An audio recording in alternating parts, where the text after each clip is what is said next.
I'm going to be honest with you. It all started so strangely that I didn't even see it coming. I found out my wife, Emily, was cheating on me in the most bizarre way. It wasn't through a text message or overheard phone call. Nope. It was through her lover, Derek of all people. But let me back up a bit. Emily and I had been married for 8 years. We were one of those couples everyone thought had it together. You know the type, always smiling in photos, throwing barbecues for the neighborhood, and finishing each other's sentences. We had our ups and downs, sure, but nothing that ever made me think we'd end up here. It all started when I noticed Emily getting distant.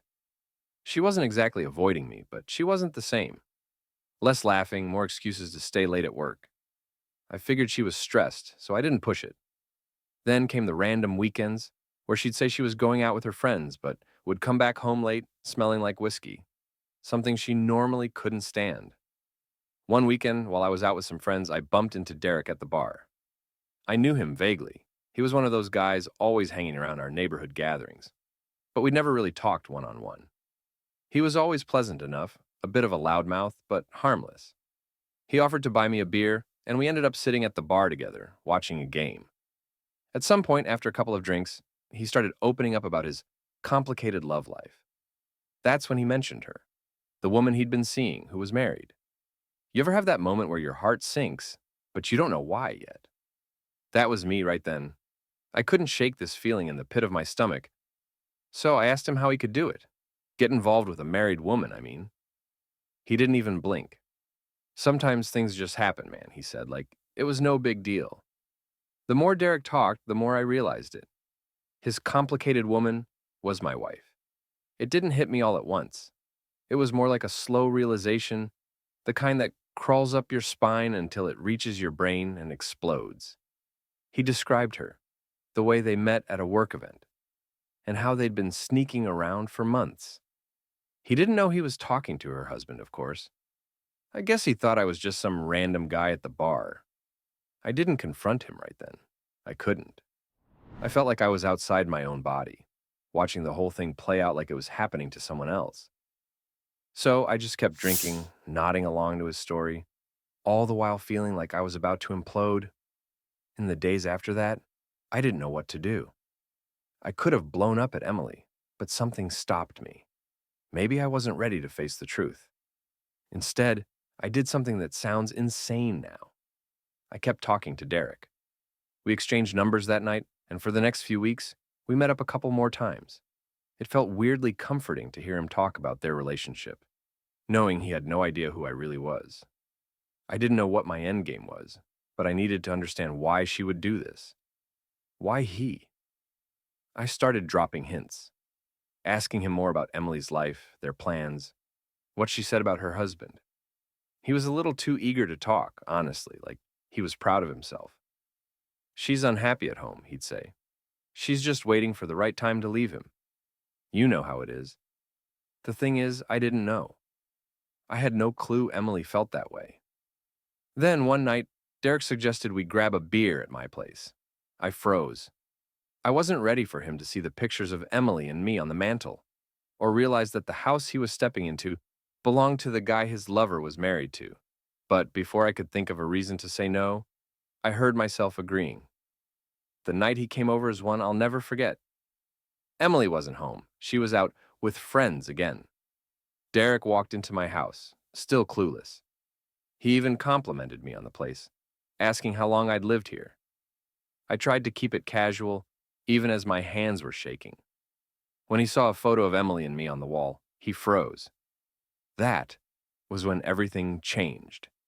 You, he stammered, staring at the photo. You're her husband? I don't know what came over me, but I just nodded. The look on his face was priceless. He went pale, like he was about to pass out. But before he could say anything else, I told him to sit down. I wasn't angry, well, not at that moment. I just wanted him to explain it to me, to make sense of why this had happened. And so we talked, for hours. Weirdly enough, that conversation didn't end with me throwing him out or screaming at Emily when she got home. It was like the final piece of the puzzle had been placed. I understood now. This wasn't just about the affair, it was about us, Emily and I. and how we'd let ourselves drift so far apart that she found solace in someone else. I'm not saying I forgave her, but after that night, I knew things were going to change. I was finally ready to confront her, and I wasn't going to do it alone. After that night, everything felt different. Derek never came back around, of course. He was too freaked out by the fact that he had unknowingly been spilling his guts to me, his lover's husband. I couldn't really blame him. But what stuck with me most wasn't the shock on his face. It was the way he described Emily. He talked about her like she was some lost soul, someone searching for something she wasn't getting at home. I didn't want to admit it, but maybe he was right. It took me a couple of days to gather the courage to confront her. I was trying to figure out how to approach it without exploding, without burning everything to the ground. I guess a part of me was still holding on to hope, thinking maybe, just maybe, this was fixable. But deep down, I knew things would never be the same. Emily came home late one evening, probably around 10 p.m. She smelled faintly of perfume, not hers, and she was wearing that look she'd been carrying around for the past few months, the one that made it seem like she was somewhere else entirely. I was sitting at the kitchen table, sipping on a beer, waiting for her to walk through the door. When she did, she seemed surprised to see me. "You're up late," she said, trying to sound casual. I nodded, keeping my voice steady. "Yeah, I've been thinking. We need to talk." That's when her face changed. The slight smirk she had from her night out disappeared, and she got this tight look around her mouth, like she knew what was coming. Emily sat down across from me at the table, not saying a word. She was avoiding eye contact, which made it worse. It was like she already knew everything and didn't want to deal with the fallout. "I know about Derek," I said, straight to the point. No use dancing around it. She didn't flinch. I half expected her to lie or deny it, maybe even come up with some elaborate story to cover her tracks. But no, she just sat there, staring at the floor. After what felt like an eternity, she spoke. "I didn't want you to find out like this." That hit me harder than I expected. It wasn't even the admission of guilt, it was the way she said it. Like she genuinely believed there was a right way for me to discover she'd been sleeping with someone else. It was a strange mix of sorrow and detachment in her voice, and I hated it. "How long?" I asked, trying to keep my emotions in check. "About 6 months," she said quietly, still not looking at me. It just happened." I almost laughed. Isn't that what everyone says? It just happened. Like falling into an affair was as easy as tripping over a crack in the sidewalk. 6 months? I repeated, the disbelief creeping into my tone. "So you've been lying to me for half a year?" She finally looked up at me then, and the guilt in her eyes was unmistakable. "I'm sorry, I didn't mean for it to go this far." That's when the anger bubbled up, despite my best efforts to keep it down. I stood up, pushing the chair back a little too hard, and started pacing around the kitchen. I couldn't look at her. I didn't want to see the face of the woman who had been betraying me day after day for months. "I talked to him, I said, my voice shaking slightly. "Derek? He had no idea who I was, and he told me everything. How you've been sneaking around, making up excuses to meet him. He thought it was some kind of twisted joke when he found out I was your husband." Emily looked horrified, like she hadn't considered the possibility that Derek and I would ever cross paths like that. "You talked to him?" she asked, her voice barely a whisper. "Yeah, I talked to him," I shot back, finally turning to face her. "And he made it sound like you were planning to leave me. Is that what this is? You're just waiting for the right moment to walk out." She shook her head quickly, tears forming in her eyes. "No, it's not like that.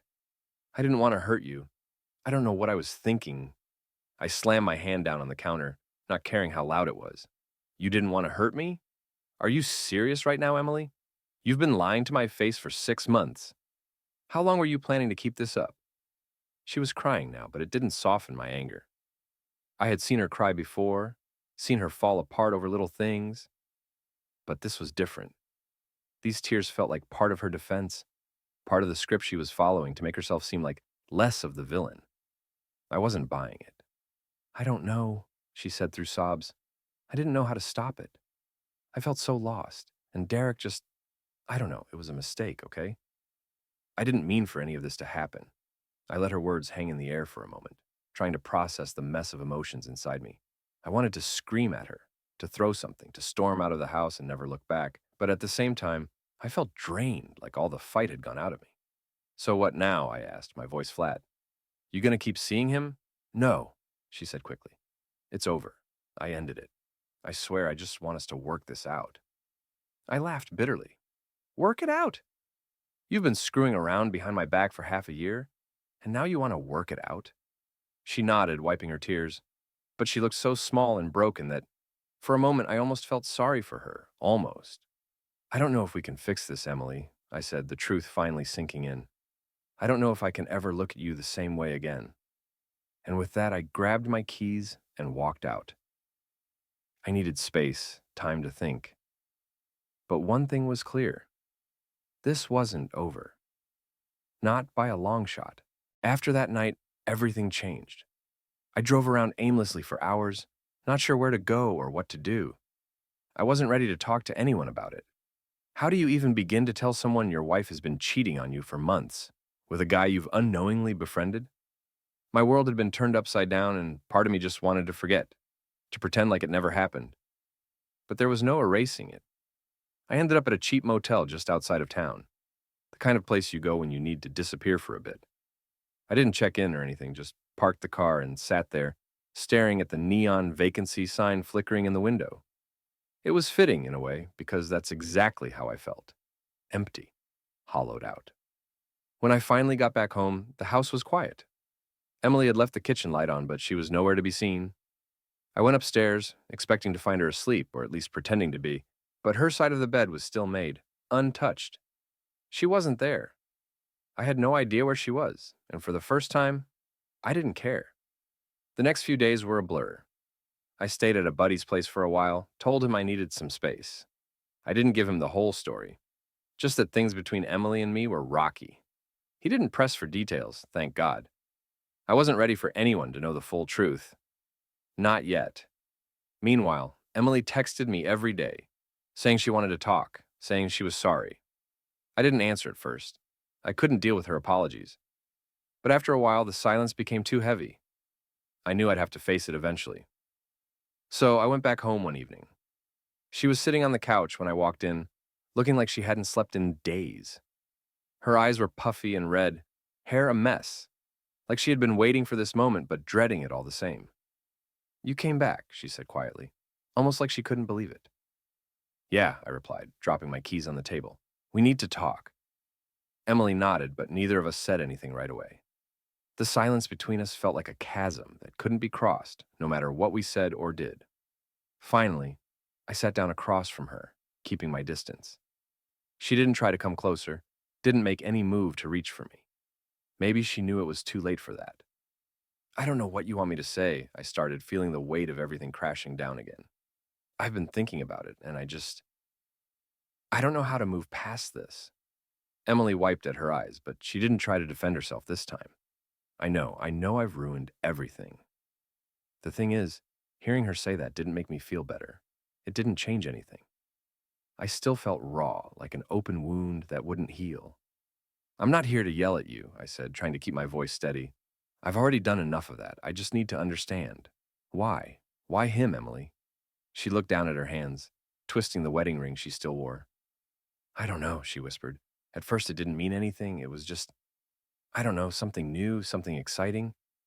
But then, I don't know. I felt like I couldn't stop. I know it sounds ridiculous, but I felt trapped in it. Trapped, I repeated, the word bitter on my tongue. Trapped in your affair, while I was completely in the dark. Do you even understand how messed up that is? I do, she said quickly, her voice cracking. I do, and I hate myself for it. I hate that I hurt you like this. I leaned back in my chair, staring at the ceiling, trying to process what she was saying. You hurt me, yeah, but you also broke our trust, Emily. And I don't know how we come back from that. She didn't say anything, but I could see the tears streaming down her face again. Part of me wanted to comfort her, to tell her it would be okay. But the larger part of me knew that wasn't possible. Things were broken, maybe beyond repair. I don't know if I can ever forgive you, I said quietly, more to myself than to her.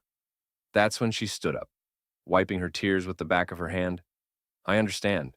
If you want a divorce, I won't fight it. I know I deserve that. I didn't say anything at first. Divorce. It was such a final word, and the idea of it hit me like a ton of bricks. We had been together for so long. Could I really walk away from all of that? From the life we had built? I don't know, I admitted. I don't know what I want yet. Emily nodded as if she had expected that. I'll give you space. Whatever you need. And with that, she walked upstairs, leaving me alone with my thoughts. I sat there in the dark, replaying everything over and over in my head. All the years we'd spent together, the memories we'd made, the promises we'd kept, until now. For the next few days, we barely spoke. It was like living with a ghost. We moved around each other in silence, pretending like we weren't on the verge of falling apart. I didn't know if we were just delaying the inevitable or if we were both too afraid to make the first move. Then, out of the blue, Derek called me. I hadn't heard from him since that night he found out who I was, and part of me figured I never would. But there he was, his name lighting up my phone screen. I didn't want to answer.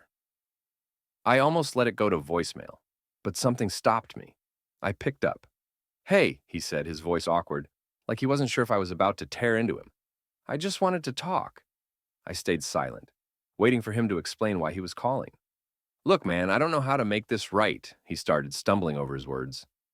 But I'm sorry for everything. I didn't know it was you. Yeah, well, I said, my voice cold. Now you do. He sighed. I just want to say that it's over. Between me and her, I'm done. I never meant for this to happen. It was strange hearing him apologize, but it didn't make me feel any better. It didn't erase what had been done. I'm not looking for your apology, Derek, I said finally. This isn't about you anymore. It's about me and her, and figuring out if there's anything left worth saving. He was quiet for a moment, and then he said, I get it. I'm sorry, man, that's all. I hung up, feeling a strange sense of closure, but also knowing that Derek was right about one thing. It wasn't about him anymore. It was about Emily and me, and whether we could pick up the pieces of what was left of our marriage. The truth was, I wasn't sure we could, but I also wasn't sure I was ready to walk away, not yet. The days stretched into weeks, and the tension between Emily and me became unbearable. We were living in the same house, but it felt like we were strangers. Conversations were short and robotic, mostly about groceries, bills, or the kids. But in the quiet moments, when we were both sitting at the dinner table, not looking at each other, the weight of everything between us pressed down like a heavy fog. One Saturday morning, I woke up to an email that would change everything. It was from an old friend, Paul, someone I hadn't heard from in years. Paul and I had been close in college, but life took us in different directions. He was one of those people who you'd reconnect with every now and then, exchange a few words, but never really dive deep into what was happening in your life. The email was short and to the point. Hey Max, been thinking about you. I'm back in town for a while and I'd love to grab a drink. I know things have been tough for you and Emily. Let me know if you're up for it. I stared at the screen for a while, not even sure how he knew things were tough between Emily and me.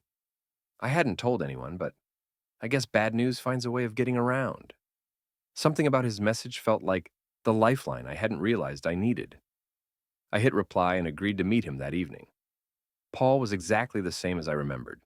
Tall, scruffy beard, the kind of guy who could charm his way out of anything. We met at a local bar, one of those dimly lit places where you could get lost in your thoughts without anyone noticing. He was sitting in a booth, already halfway through his first beer by the time I got there. Max, he said, standing up to greet me with a grin. It's been too long, man. We hugged, and for the first time, in what felt like forever, I actually relaxed.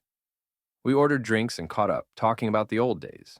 Stupid stuff we did in college, the time we nearly got arrested for sneaking into the football stadium after hours. It felt good to laugh, to forget about Emily and everything that had been weighing me down. But after a couple of beers, Paul leaned in, his expression getting serious. So, I heard about Emily, he said carefully. I didn't want to bring it up, but how are you holding up? I exhaled slowly, swirling the last bit of beer in my glass. Not great, if I'm honest, I admitted. I don't even know what I'm doing anymore. She says she's sorry, says she wants to fix things, but I just don't know. Paul nodded, taking a sip of his drink. Look, man, I've been through some rough patches too. You remember Sandra, right? My ex-wife? I nodded. Paul's divorce had been messy. Sandra had been unfaithful too, but their split had been swift and brutal. No second chances, no drawn-out drama. Well, Paul continued, I met someone new, someone who helped me see things differently. She's actually here in town, staying with me for a bit. He hesitated, then added, she's a therapist. Her name's Katie. Katie? I raised an eyebrow. Like, as in you're dating your therapist? He laughed. No, not like that. We met after the divorce, and it just clicked. She's brilliant, Max. You should talk to her. I know it sounds weird, but she's helped me in ways I never thought possible. You don't have to keep all this bottled up. I leaned back in my seat, mulling it over. The idea of talking to someone outside of this mess was tempting. I hadn't even considered therapy before, but maybe that was what I needed. Someone who could help me untangle the knot in my chest that had been tightening for months. I don't know, Paul, I said. I'm not sure I'm ready to unpack all this with a stranger. Paul leaned forward, his eyes serious. Look, Max, I get it. But you're not doing yourself any favors by keeping everything locked up. You've got to talk to someone. And Katie, she's good.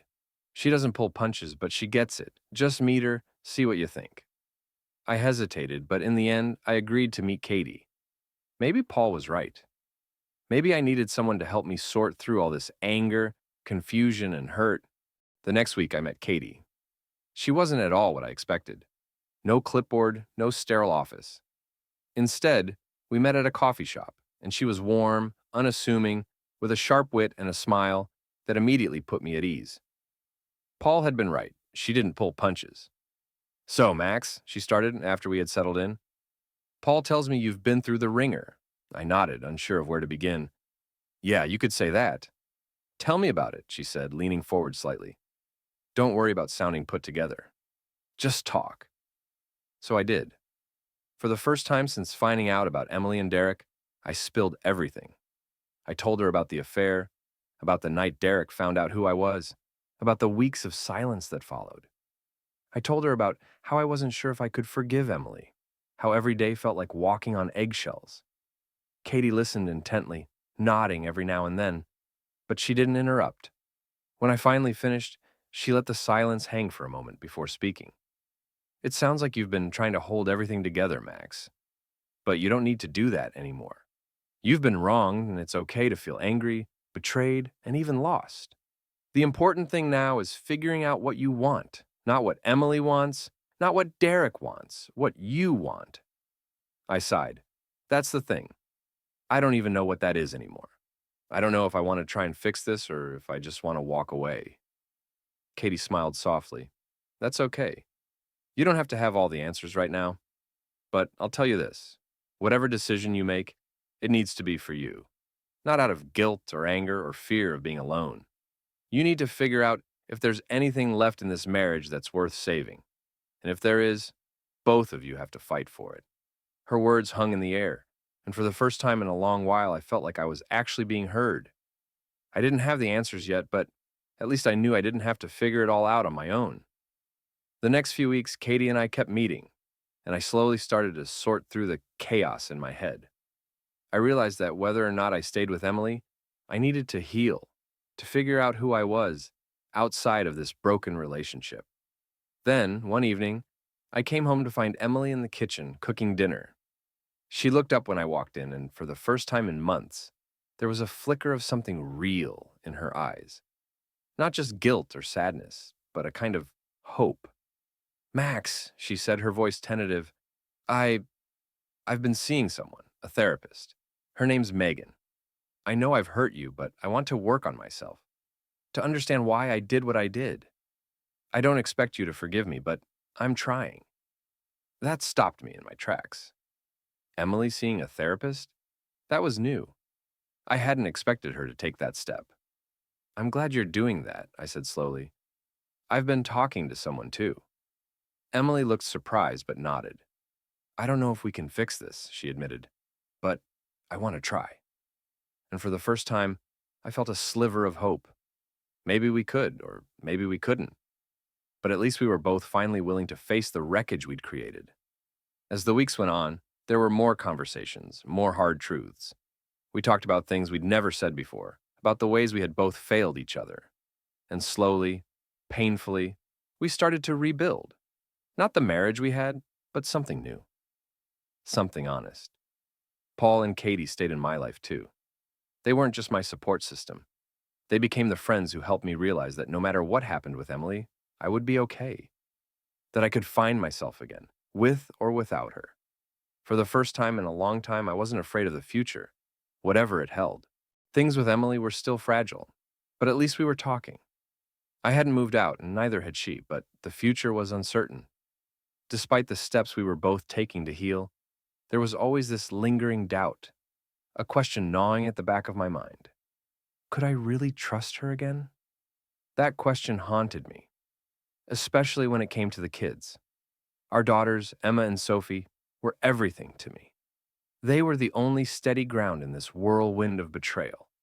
But as I watched them run around the house, laughing and playing, a terrible thought wormed its way into my head, something that had been sitting there, festering, ever since the night I learned about the affair. What if they weren't mine? I tried to push it away. Emily swore the affair had only been going on for 6 months, and both of our girls were older than that. But the trust had been shattered, and now that the seed of doubt had been planted, I couldn't stop thinking about it. Every time I looked at them, Emma's blonde hair, Sophie's bright blue eyes, I wondered. One evening, after another tense, quiet dinner with Emily, I made up my mind. I needed to know the truth, even if it destroyed me. So I ordered a DNA testing kit online. I justified it to myself in 100 ways. Maybe it was paranoia, maybe I was being irrational, but I couldn't live with that doubt anymore. If I was going to rebuild my life, I needed to know for sure. When the test kit arrived a few days later, I felt a mix of anxiety and guilt. Emily had no idea, of course. I didn't tell her what I was planning. I wasn't ready for that conversation. I wasn't ready for her reaction if she found out I was questioning whether our children were mine. So I did it quietly, carefully, when the girls were asleep. It was easy. Just a couple of cheek swabs, one from each of them while they were tucked into bed. They didn't stir, didn't even notice, as I carefully sealed the samples away in the small plastic tubes. My hands were shaking the whole time. Once I was done, I sent the samples off and waited. The waiting was brutal. Every day felt like an eternity, and every time Emily mentioned the girls, my stomach twisted into knots. I found myself watching them more closely, comparing their features, trying to find traces of myself in them. But it just made the doubt worse. By the time the results came in, I was a wreck. The email from the lab hit my inbox late one night. I was sitting in the living room, pretending to read, but I hadn't turned a page in hours. When my phone buzzed, I just stared at it for a few moments, heart pounding. I wasn't sure I wanted to know anymore, but it was too late to turn back now. I opened the email. The results were right there in black and white, and I felt my whole body go numb. The words swam in front of me, and it took a few seconds for the reality to hit me. Emma, not a match. Sophie, not a match. My girls weren't mine. I dropped the phone like it had burned me, my mind going blank. Everything in me shut down. I couldn't breathe, couldn't think. It felt like the floor had opened up beneath me, like I was falling through endless darkness. I don't know how long I sat there, staring at the results, before Emily walked in. She must have heard me drop the phone because she looked concerned, like she knew something was wrong. "Max?" she asked, her voice tentative. "What's going on?" I couldn't look at her. I couldn't even form the words to tell her what I'd done, what I'd found out. So I just sat there, silent, trying to process it all. Finally, I managed to whisper, "They're not mine." Emily froze. "What?" I turned to face her, the anger and hurt finally bubbling to the surface. "The girls. They're not mine." Her face went white as the realization hit her. You did a DNA test?" "Yeah," I said, my voice hard. "I had to know. After everything you did, I had to know the truth. And now I do." She was shaking her head, her eyes filling with tears. "Max, no, that's not possible. You're their father. You are."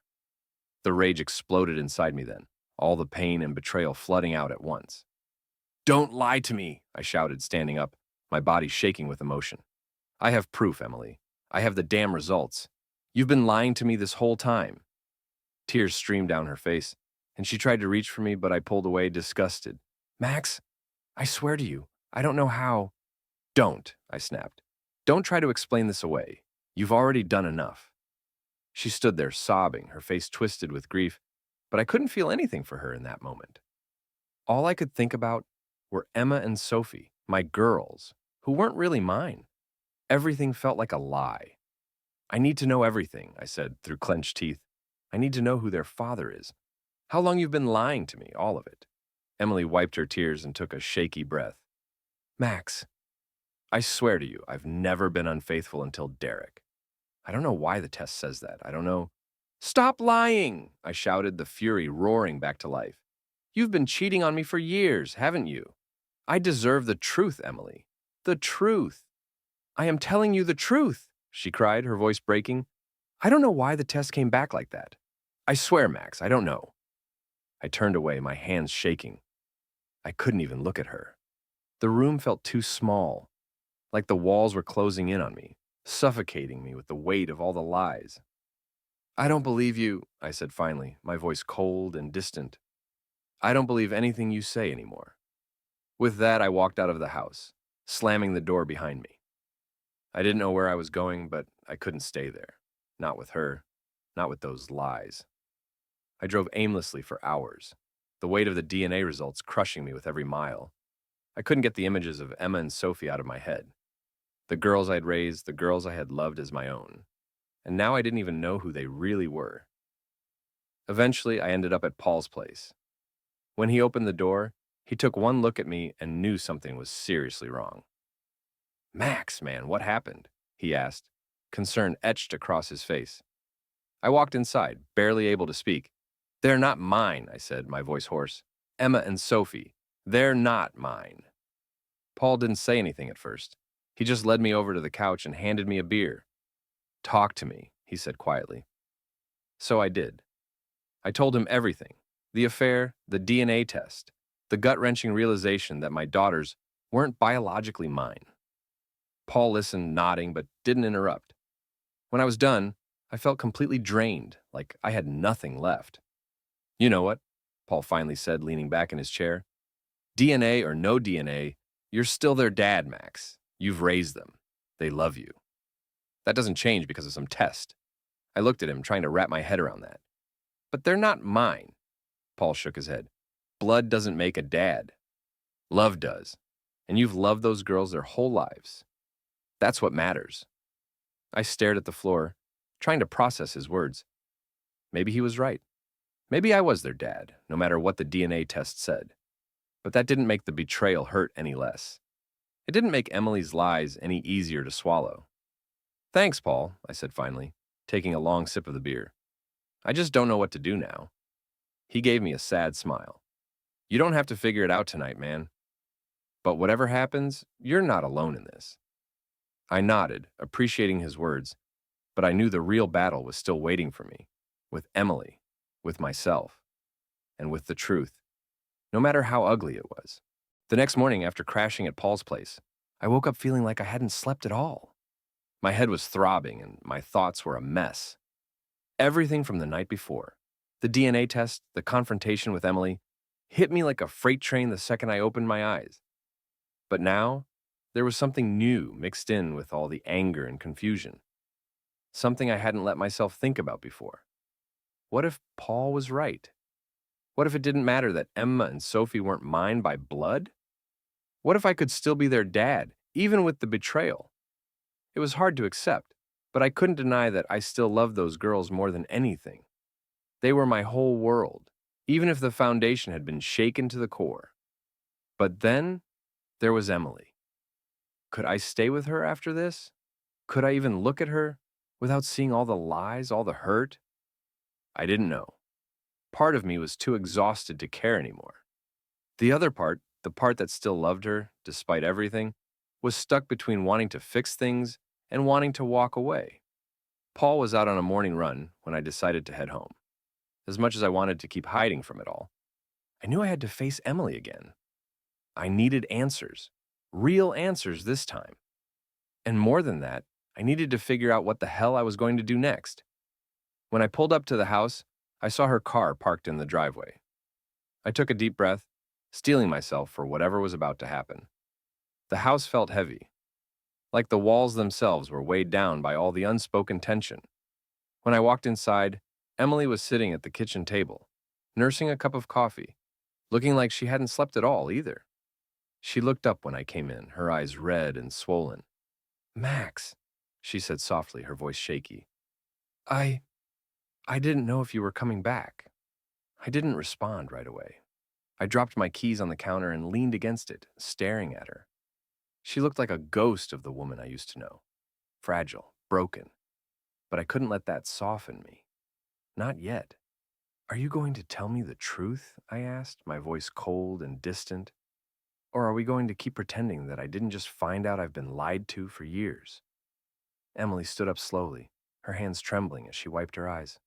"Max, I swear to you, I've never cheated on you before, Derek. I don't understand the DNA results. I don't know how this happened. Stop!" I cut her off, my patience wearing thin. "Just stop. I've been through enough, Emily. If there's any part of you that still cares about me, that cares about this marriage, then just tell me the truth." She looked like she wanted to say something, but the words wouldn't come.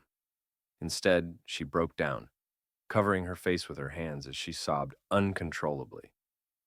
I watched her for a moment, feeling numb, like I was watching a movie play out in front of me. Her pain didn't move me the way it once would have. "Do you want a divorce?" And I asked finally, the words feeling like stones in my mouth. "Is that what this is? You want to leave, start over with someone else?" She shook her head frantically, wiping away her tears. "No, no, Max, I don't want that. I don't want to lose you. I don't know how we got here." I didn't know either. But standing there, watching her fall apart, I realized something maybe neither of us did. Maybe this wasn't just about the affair or the DNA test. Maybe it was about all the years we had spent drifting apart, the cracks that had been growing between us long before Derek ever showed up. "I don't know what to believe anymore," I admitted, my voice softer now. "I don't know if I can trust you again. I don't know if I even want to try." Emily looked up at me, her eyes pleading. "Please, Max. Please don't give up on us. I'll do whatever it takes. Therapy, counseling, anything. Just please don't leave." I was about to say something when I heard a soft knock at the door. It startled both of us. Emily wiped her face quickly and I walked over to open it, thinking maybe it was Paul checking in on me. But it wasn't Paul. Standing in the doorway was a woman I didn't recognize, holding the hand of a little boy who couldn't have been older than 6 or 7. She was tall, with dark hair that cascaded over her shoulders in soft waves, and there was a certain quiet strength about her, like she had been through her own battles. "Hi," she said, her voice calm but uncertain. "I'm sorry to show up like this. I'm Lily, Paul's wife." My heart skipped a beat. Paul's wife? He'd never mentioned being married. Paul never said anything about being married," I stammered, feeling completely caught off guard. Lily gave me a small smile, though there was sadness behind it. "We've been separated for a while. It's complicated, but I needed to talk to you. He said you might need a friend right now. I know this is out of the blue, but can I come in?" I stepped aside, still trying to process the fact that Paul hadn't told me about Lily. She walked in with her son, who was holding a small action figure, quietly looking around the house. Emily, still red-eyed and shaken, looked confused as she stood in the kitchen. "Who's this?" she asked quietly. "Lily," I said. "She's Paul's wife." Emily frowned, glancing between us. "I didn't know Paul was married." Lily gave a short, sad laugh. "Yeah, it's been a rough couple of years. But he didn't come here to talk about me. He came to help you. Max, I've been through something similar to what you're going through." Her words hung in the air like a weight, and suddenly I felt like I wasn't as alone as I had thought. We all sat down at the kitchen table, and Lily explained her story, how she and Paul had drifted apart after they had their son, how she found out he'd had an affair, and how she had wrestled with whether or not to stay. Emily listened in silence, but I could see the way her face changed as Lily spoke. She was hearing her own story, in a way. I listened too, and for the first time, I didn't feel so lost. I didn't feel like I was drowning in this mess alone. Lily's son, Jackson, played quietly in the corner while we talked. At one point, he came over to me, holding up his action figure for me to see. I smiled, taking it from him for a moment, pretending to study it. "He's cool," I said, handing it back to him. Jackson grinned up at me, and something in my chest tightened. It was a small thing, but that moment with him reminded me of Emma and Sophie. They weren't my blood, but they were still mine. And maybe, just maybe, I could still be their father, even if everything else was falling apart. As the hours passed, Lily stayed, talking with both of us, listening, offering advice without pushing. It was strange, but her presence felt like a balm, easing the tension in the house. By the time she left, it was dark outside, and I felt like I had taken the first step toward something. Maybe not reconciliation, but understanding. After Lily and Jackson left, Emily and I stood in the quiet house, the air between us still thick with everything unspoken. But for the first time, I felt like maybe there was a way forward, not just for us, but for me. "I'm going to stay," I said finally, the words surprising both of us. "But not for you, for the girls. I need time to figure this out, and they need their dad." Emily nodded, her face filled with gratitude and relief, but I could tell she knew it wasn't a victory. We weren't fixed. We weren't even close, but at least we weren't broken beyond repair. Not yet. And that night, for the first time in what felt like years, I slept peacefully, knowing that no matter what happened next, I wasn't alone. Not anymore. The next morning, I woke up with a strange sense of calm. For the first time in weeks, the weight of everything didn't immediately crush me as soon as I opened my eyes. I guess talking to Lily had done something, given me a glimpse of how things could be if I just took it one step at a time. Emily was already up when I went downstairs. She was in the kitchen, making breakfast for the girls, like everything was normal. Emma and Sophie were sitting at the table, laughing and chattering away like they didn't have a care in the world. For a moment, it almost felt like we were back to the way things used to be. But the moment I saw Emily's tired eyes meet mine, the reality of our situation settled back in. "Morning," she said softly, almost cautiously. I nodded. Morning. There was no tension in the air, but there was something else, something fragile, like we were both afraid that the wrong word or the wrong look would shatter whatever temporary peace we'd found. I sat down at the table, and Sophie immediately climbed into my lap, her small arms wrapping around my neck. I hugged her tightly, closing my eyes and taking a deep breath. No matter what the DNA said, these girls were mine in every way that mattered. "Daddy, can we go to the park today?" Sophie asked, her blue eyes sparkling with excitement. "Yeah, Daddy," Emma chimed in. "It's a perfect day for it." I forced a smile, trying to ignore the heaviness in my chest. "Sure, girls, we can do that." As the morning went on, I kept thinking about the conversation with Lily the night before. The way she had talked about fighting for what mattered, about being a parent regardless of biology. It resonated with me. And more than anything, it made me realize that I wasn't done yet. I wasn't ready to throw in the towel on my family. Emily watched me quietly throughout breakfast. I could see the hope in her eyes, but also the fear. She knew we weren't out of the woods yet, but maybe she sensed that something was shifting, that I was trying to figure out a way forward, if there even was one. Later that afternoon, I took the girls to the park, like I promised. We spent a few hours running around, playing on the swings, and for a little while, I could pretend like everything was normal again. Their laughter was contagious, and it pulled me out of my head, even if just for a short time. As I watched them, I couldn't help but think about how much they meant to me. Blood or no blood, these girls were mine. I had raised them, held them through every scraped knee, every nightmare, every tough day at school. I had watched them grow, taught them to ride bikes, and held their hands on their first day of kindergarten. I had been there for everything. The DNA test didn't change that. It couldn't. By the time we got home, the girls were exhausted, and I tucked them into bed with stories and kisses, just like I always did. As I closed their bedroom door, I stood there for a moment, staring at their sleeping faces. This was what I had to hold on to. Emily was sitting on the couch when I came back downstairs, curled up with a blanket, her face still etched with worry. She looked up when I entered the room. her expression a mixture of hope and dread. We hadn't talked much since the confrontation about the DNA results, and I knew she was waiting for me to make the next move. I sat down in the chair across from her, rubbing my hands together, trying to find the words that had been building up inside me.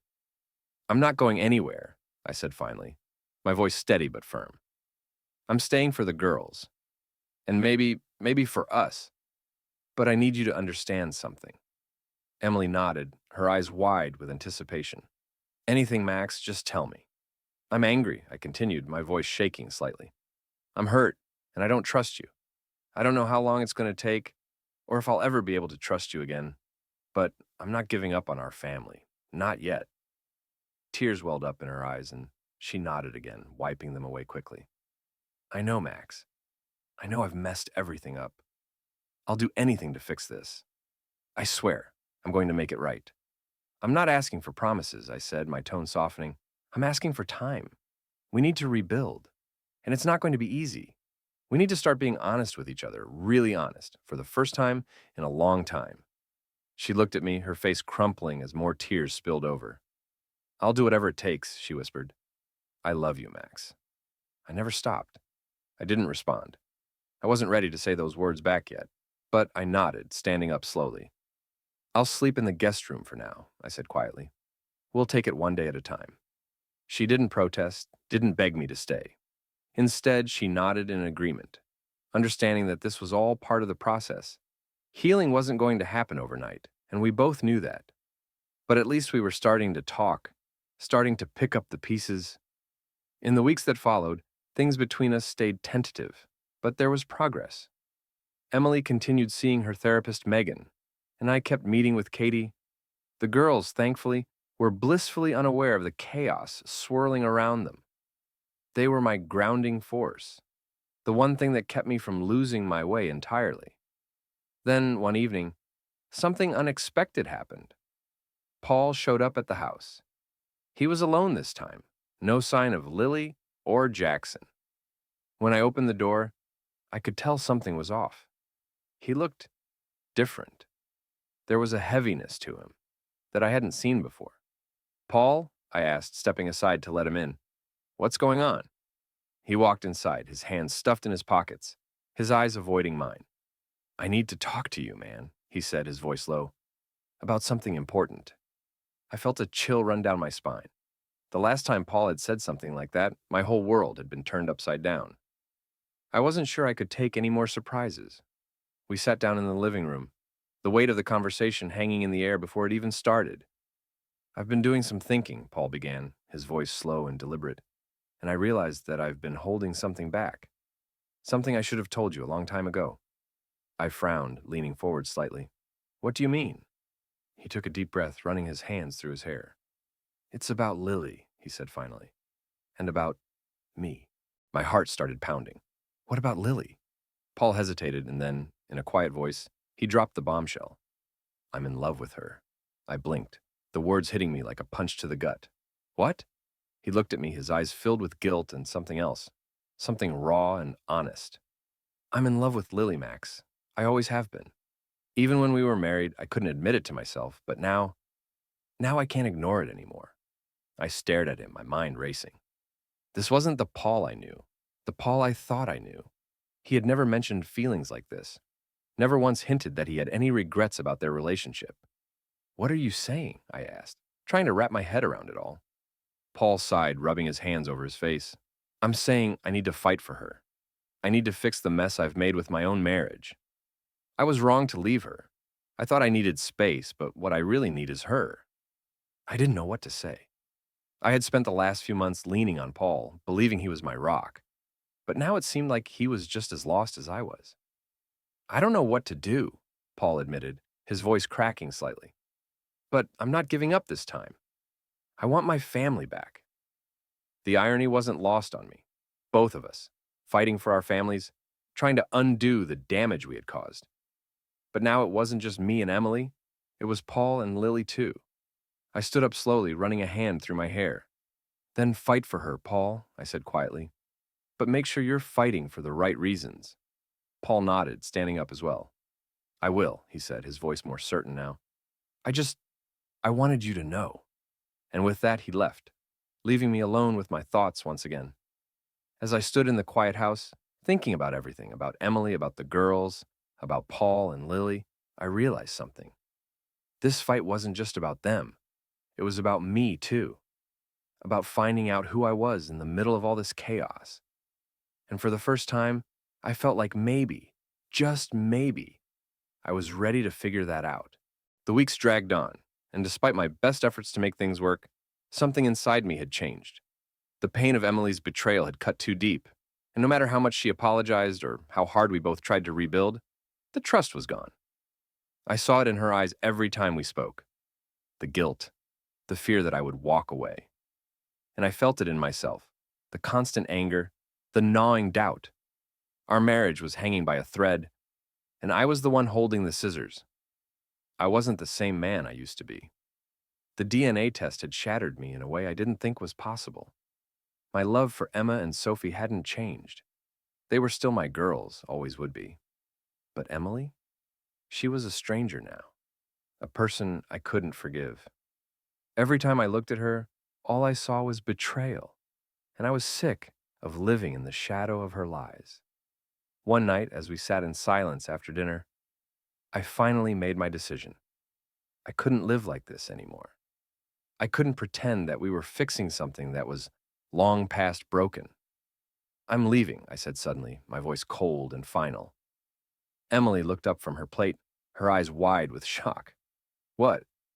"Max, no. We've been doing so well. I thought we were making progress." I shook my head, standing up from the table. "No, Emily. You've been trying to fix this.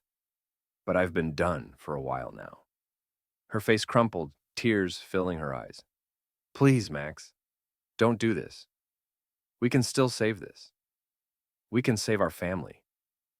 I clenched my jaw, fighting back the flood of emotions. Number you destroyed our family the moment you started lying to me. The moment you brought someone else into our lives. I can't live like this anymore. She stood up, rushing over to me, grabbing my arm. "What about the girls? They need you, Max. They love you." I pulled away from her grasp, my voice hard. "I love them too, but I can't stay here. Not like this. I'll always be their father, but I can't be your husband anymore." She broke down sobbing, but I was numb. I had shed all the tears I could for this marriage. Now it was time to walk away. The next morning, I packed my things. I didn't say goodbye to the girls. I couldn't face them just yet. I would explain everything later, when I had my head on straight. I left Emily crying in the doorway as I pulled out of the driveway for the last time. The house that had once been filled with love and laughter was now just a prison of memories, and I was finally free. But this wasn't over yet. I wasn't the type to walk away quietly. I had spent months in emotional agony, while Emily and Derek had their fun. It was time for them to feel some of that pain. I wasn't proud of what I was planning, but at this point, pride didn't matter. For weeks, I had been gathering everything I needed. The incriminating texts between Emily and Derek, the photos, the recordings of their conversations. Every scrap of proof I had that Emily had betrayed me was now neatly organized and ready to use. I started with Derek. It was easy enough to find out where his wife, Melissa, worked. She had no idea her husband was cheating on her, and I knew that once she found out, Derek's world would come crashing down just like mine had. I sent Melissa everything, the texts, the photos, the proof of Derek's affair with Emily. I didn't include my name, but I made sure she had enough to know that her marriage was built on lies. The next day, I got a call from Paul. "Dude, you're not going to believe this," he said, his voice full of disbelief. "Derek's wife found out about the affair. She's divorcing him, taking the kids, the house, everything." I smiled to myself, but I kept my tone casual. "Really? Wow, that's crazy." Paul laughed, but there was an edge to it. "Looks like karma's a bitch, huh?" "Yeah," I agreed, my voice cold. "It sure is." Once Derek's life had been torn apart, I turned my focus back to Emily. The divorce process was inevitable, and I made sure it was brutal. I had more than enough evidence to get full custody of the girls. Emily didn't even try to fight it. She knew she had no chance. She had destroyed our family, and now she was losing everything. I left her with nothing. The house was sold, the money split, and I took the girls with me. I didn't look back. Months passed, and life started to feel normal again. Well, a new kind of normal. I moved into a new house with Emma and Sophie, and for the first time in a long while, I felt like I could breathe. The anger that had been consuming me slowly faded, replaced by a sense of peace. I had done what I needed to do. I had taken control of my life again. And then one day I met her. Her name was Sarah, and she was everything I didn't know I needed. We met at a coffee shop, cliché, I know, but there was something about her that immediately caught my attention. She was funny, smart, and had this warmth about her that made me feel like I could finally let my guard down. We started talking, and before I knew it, we were spending more and more time together. It was different with Sarah. There were no lies, no games, just two people, connecting in a way I hadn't felt in years. One evening, as we sat on the back porch of my new house, watching the sunset, she turned to me and smiled. "You seem happy, Max," she said softly. I looked at her, really looked at her, and for the first time in what felt like forever, I realized I was happy. The weight of the past was gone, the pain had faded, and here I was, sitting next to a woman who made me feel whole again. "I am," I said, my voice steady. "I really am." Sarah leaned her head against my shoulder, and we sat there in comfortable silence as the sun dipped below the horizon. In that moment, I knew I had finally found my way out of the darkness. I had left behind the pain, the betrayal, the anger, and in its place, I had found something new, something real. I had found love again, and this time, it wasn't built on lies. It was built on trust, on honesty, on everything that mattered. And as I held Sarah's hand, I knew one thing for sure. I wasn't looking back.